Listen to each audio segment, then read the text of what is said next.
Bonjour et soyez les bienvenus dans notre bobine du jour. La semaine dernière, nous étions à Boin, dans le nord-ouest de Vendée, pour parler cinéma. Et aujourd'hui, nous sommes toujours à Boin avec monsieur le maire. Bonjour Daniel. Bonjour. Donc, nous sommes accompagnés par monsieur Odéon, Thierry Odéon, qui lui est saunier. Alors nous allons particulièrement parler du sel. Boin était la ville du sel, monsieur le maire, vous allez nous en parler. Et nous avons un saunier. Alors, parlons un petit peu du sel et de Boin. Boin, ça rime avec sel, naturellement, et depuis l'an 1000, avec le travail des moines bénédictins, dans le golfe de Machecou, avec les petits îlots, on a l'île Chauvet, qu'on garde en mémoire, évidemment, eh bien, Boin va être très rapidement le centre de production le plus important de la façade atlantique, et ce, jusqu'au XVIIIe siècle. C'est la raison pour laquelle le bâti de la commune de Boin est assez remarquable, puisque c'était une île très très riche, ce qui conduira le roi de France Louis XV à en faire l'acquisition au XVIIIe siècle, pour des raisons de fiscalité notamment, puisque nous avions un centre de production très loin devant Noirmoutier et Guérande. À cette époque-là, donc c'était très important, le sel. Absolument. Alors, nous sommes donc avec Thierry Odéon. Alors Thierry, vous c'est votre métier. Alors moi, c'est mon métier. Hein, oui. voilà, Oui. le métier de saunier. Alors, Oui. un saunier, c'est quoi? Définition d'un saunier? C'est un gars qui aime bien son marais.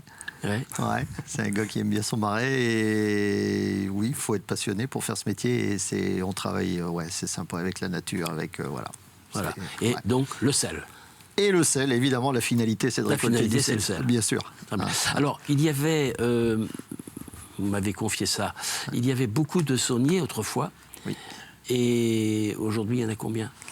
Alors maintenant, on est sur la partie continentale du Marais. On est une petite vingtaine à faire du sel actuellement. D'accord. Bien sûr, à Noirmoutier, maintenant, ils sont plus nombreux. Ils doivent être environ 120. Ouais.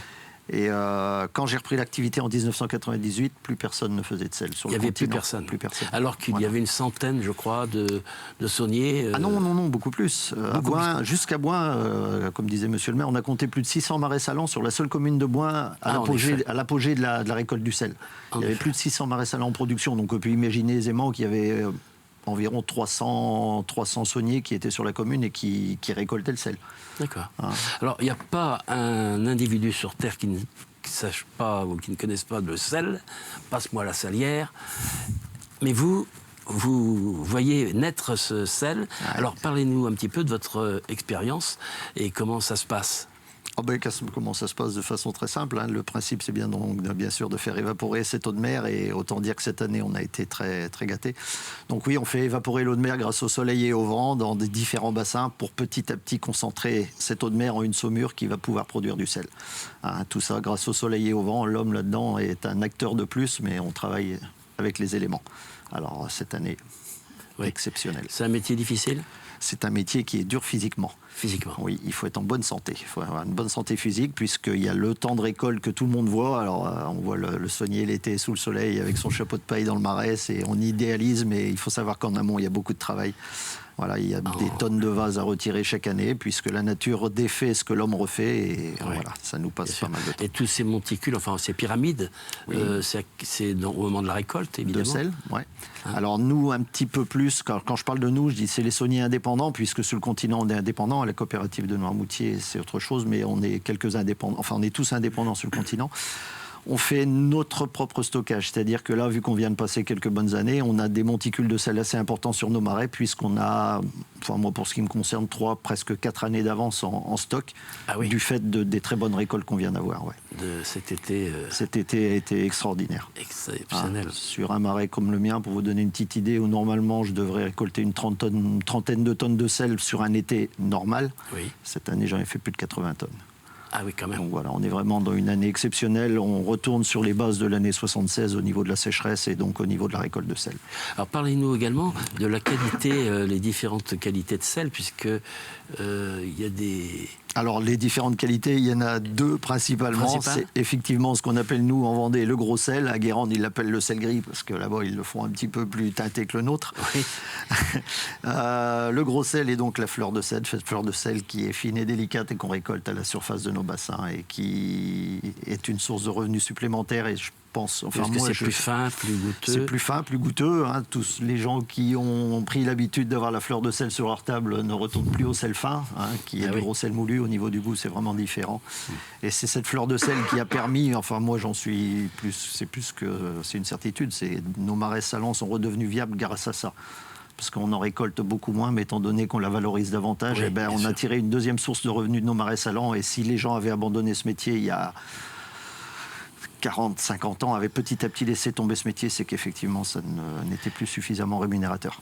Et en fait, s'il n'y a pas de sel, il n'y a plus de saveur. Et il n'y a plus de vie. Enfin, il n'y a plus de vie. Il n'y a plus de vie.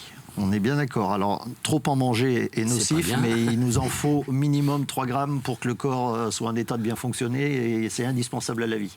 Il permet les échanges à l'intérieur des cellules du corps humain, et sans le sel, on ne vit pas. Mais l'excès de sel tue. Alors, merci pour ces bons conseils.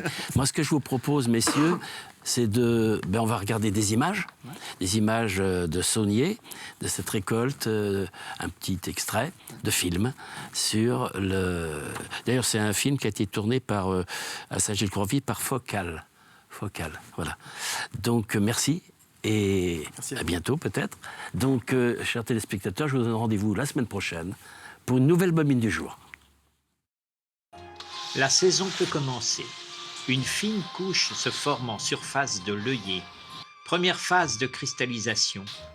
Le viel, ou fleur de sel, une denrée peu ramassée autrefois par les sauniers, plus soucieux d'accélérer le salange et le glaçage des fonds pour assurer une récolte plus abondante.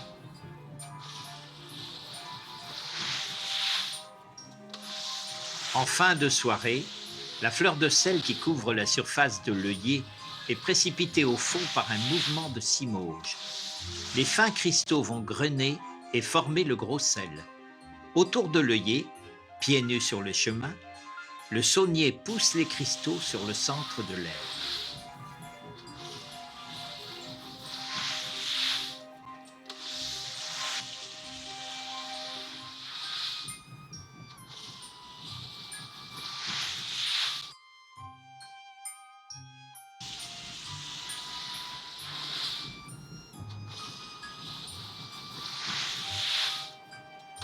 Le lendemain, on tirera le sel.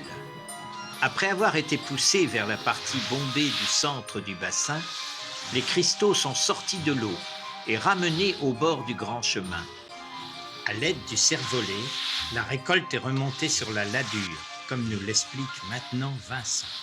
Le cervelet, c'est cet outil. Vous pouvez constater qu'il y a plein de petits trous, c'est pour sortir le sel de l'eau. Le mettre en place sur le grand chemin.